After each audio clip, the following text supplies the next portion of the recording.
In every great story, there is a man who stands at the edge of chaos and order. He carries the burden no one else will. He makes the decision no one else can. And when the world turns away, he stands. This isn't just about strength or domination. It's responsibility, legacy, and sacrifice. Masculinity is often understood because we confuse loudness with leadership or aggression with strength. But true masculinity runs deeper. At its core, masculinity is about responsibility, restraint, and the desire to improve the world, even if the improvement doesn't benefit you directly. Masculinity builds tools, families, systems, and legacies. It doesn't destroy for pleasure, it endures to preserve. And that instinct to create structure from chaos is one of the most vital elements, not just in society, but in storytelling. Masculinity is taking action over apathy, having discipline over comfort, and choosing purpose over passivity. Every great story gives one of these three things: affirmation,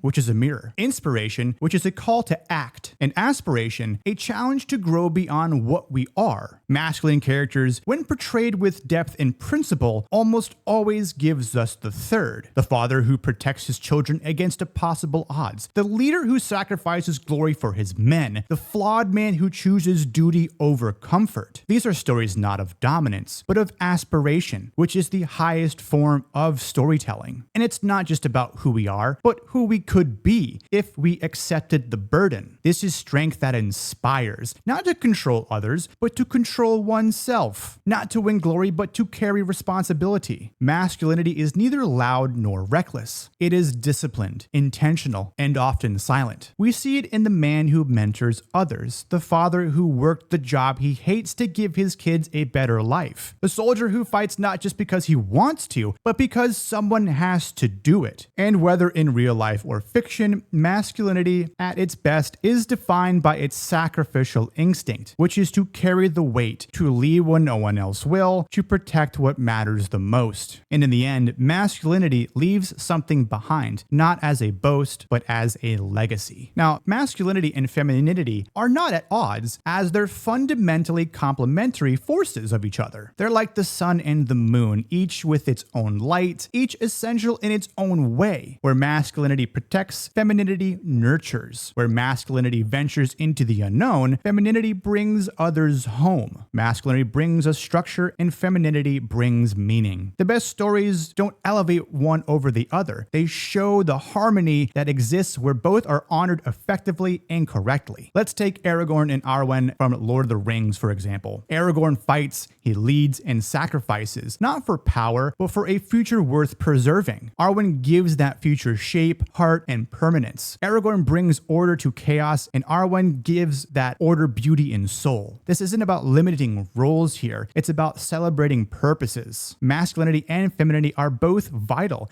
and when either is erased from storytelling, the story loses its center. Modern entertainment, however, has begun to blur those lines in a way that undermines the masculine rather than complementing it. It has shifted away from heroes who offer us guts and glory, those who carry the weight, confront danger, and endure suffering, and replace them with the versions that lean too far into the feminine, where our male heroes once drove us to be more than we are and to take the beaten road for the sake of protecting what's necessary. They are now often overly humbled, graceful, and submissive. Instead of being protectors or leaders, they're reduced to serving as emotional pillars or sidekicks to feminine arcs. In doing so, cinema doesn't celebrate balance. It replaces one strength with another and calls the loss progress. At a time when an increasing number of boys and young men are being raised without fathers, the need for culturally relevant role models has never been greater. Cinema, when done right, can help fill that gap by portraying men who embody integrity, strength, and accountability. In films like Dead Poets Society, we can clearly see this with Robin Williams' character, John Keating, as he steps into the lives of fatherless and emotionally distant young men and challenges them to think for themselves, take responsibility, and live with passion and purpose. Cinema is culture's reflection and compass. When it portrays masculinity with respect, it teaches boys how to become men, and men how to become leaders. In the 70s, 80s, and 90s, we saw this often, just to name a few, such as Maximus as Gladiator, John McClane in Die Hard, William Wallace in Braveheart, Michael Corleone in The Godfather. These men weren't flawless, but they were purposeful. They stood for something, and they bore the cost. In recent years, masculine characters have often been sidelined, parodied, or soften. Strength is framed as toxic, leadership is mocked, and fathers, if present, are turned into fools. But without masculinity, stories lose their spine. Conflict becomes hollow, and the sacrifice becomes a spectacle. Masculine storytelling is not exclusionary, it's essential. When done right, it affirms identity, inspires responsibility, and awakens aspiration. We need masculine heroes, not just for the entertainment, but for identity, legacy, and hope. Because when cinema honors masculinity, it doesn't silence others, it elevates everyone. Masculinity is not the enemy of progress, it is the foundation of growth. And when we tell masculine stories with honesty and depth, we remind the world what it means to build, protect, and lead, not for power, but for purpose. I hope you enjoyed this video breaking down why masculinity in cinema is important and essential to our culture. If you'd like to learn more and see more as we break down movies on Masculine Mondays, my live stream at 9 p.m. Eastern Standard Time, I'll see you there.